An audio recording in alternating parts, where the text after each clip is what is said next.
All right, we are here with Josh and Daniel from Dale Earnhardt Jr. Junior. Don't forget that extra junior. Yeah. Do you have any particular tour stories or any kind of because you guys also interact with the crowd a lot, live shows. You have any kind of stories, entertaining little anecdotes regarding? Yeah, I mean, stuff happens all the time. It's pretty much a daily occurrence of something weird happening. Being mistaken for someone else. One time we got invited to a restaurant, and they sent us this email, and they were like, "We want to give you a free meal, and anything you want on the house." And we showed up, and they were so confused because they obviously thought that they were talking to Dale Earnhardt Jr. But they still had to go through with it, kind of. At a certain point, the owner came over, or the manager came over, and was like, "You guys, that's it. You can't order more of that." We were seriously ordering $100 glasses of scotch and just doing it. That's hilarious. Yeah. Yeah. Okay. So you guys dropped a couple days ago that Produce mixtape. What's the story behind that? Why mixtape? That format. Some of the artists you've collaborated with on that. You want to talk a little bit about Produce? Yeah. So we actually had our mastering engineer who was mastering the speed of things.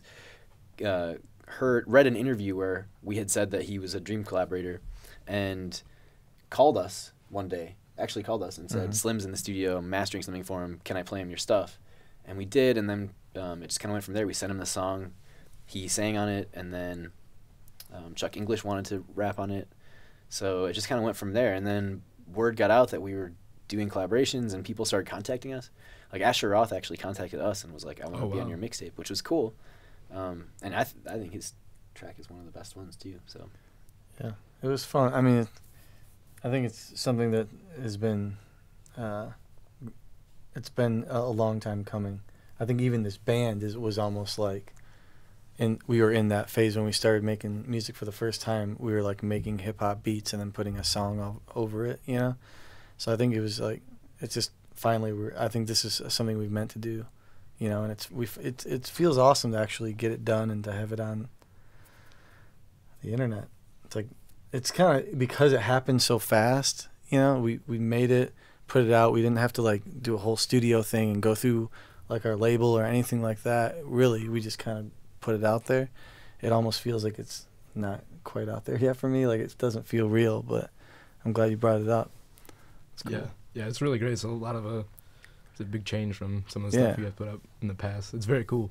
Let's because you guys you profess your love for Detroit. I mean, obviously your music and just the way you carry yourself on stage, and just you're what are your feelings on the state of Detroit? It's something that's clearly very dear to you, on the state of it, or just what are your thoughts on that?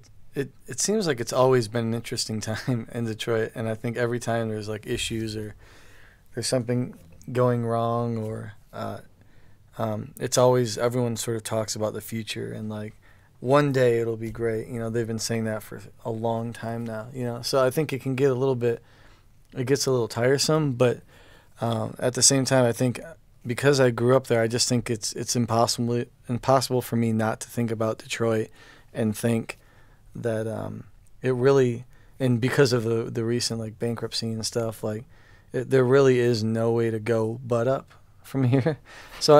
And I think it's a great opportunity for people that for businesses and for entrepreneurs. We have a lot of friends that have started restaurants or started businesses because it's just a lot cheaper there and you can take risks like that.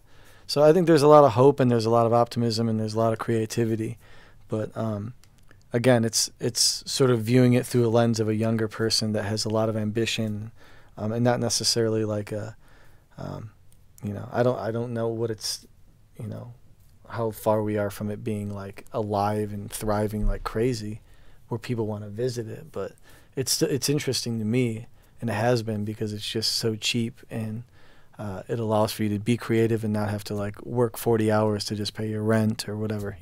That's a really good point. It's very optimistic. Yeah. Very cool. Yeah, Josh, do you have anything you want to say about that, or not to put you in the spot? But I feel the same way. Detroit doesn't really compare to any city to me. It's its own thing, and it's you can go to so many cities and they're all the same, and Detroit's different. it's a real special place. So yeah, I don't know. I love it. Okay, so here's another Detroit one. Who's your Tiger? Oh man, It's hard, yeah. with all the Especially recently. changes. I mean, it's hard. It's hard. No one. A lot of people have like weirder players, but it's just hard. Cabrera is just so good. I think we're gonna be like 40 years from now. We're gonna look back and he's gonna be in the conversation with like Babe Ruth. You know, he's that freaking good. Yeah, He should have won a insane. Triple Crown twice in a row, Right. but his stupid groin. So, and he still almost did it. Yeah. You know, and who knows if the guy that beat him out for home runs was like steroidaholic or whatever. But he's incredible. I like Austin Jackson a lot.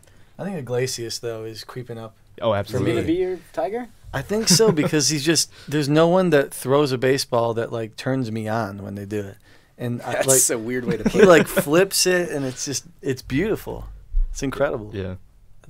Have you ever seen anyone gets throw you the ball going? like that? It's No. like weird. Yeah, it is. But it looks so cool and it looks so fast too. He like catches and releases it so Yeah. quick. All right, we got to kind of wrap it up, but one last question, I guess. What's the future of Dale Earnhardt Jr. What's in store? What you got going on besides this huge tour? I guess that's kind of be occupying a lot of your time, but we've got enough songs now for like a couple more albums, so we're gonna start making a new full length when we get back from this tour. great. Yeah.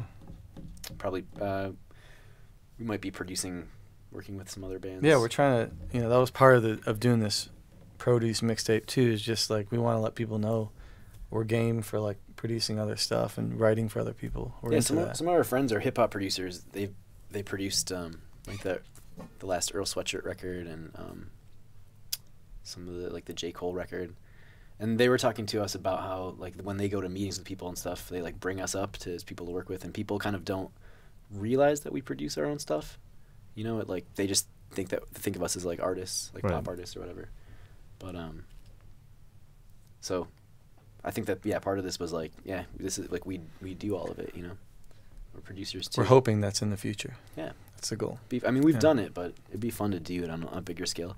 It'd be fun Yeah. to like produce a record for someone. Maybe Paul McCartney or something. Yeah. Who knows? Katy Perry. Yeah. All right, that should be it then. Thanks for coming in today, guys. It was Yeah. good Thanks for good having talking. us. Yeah.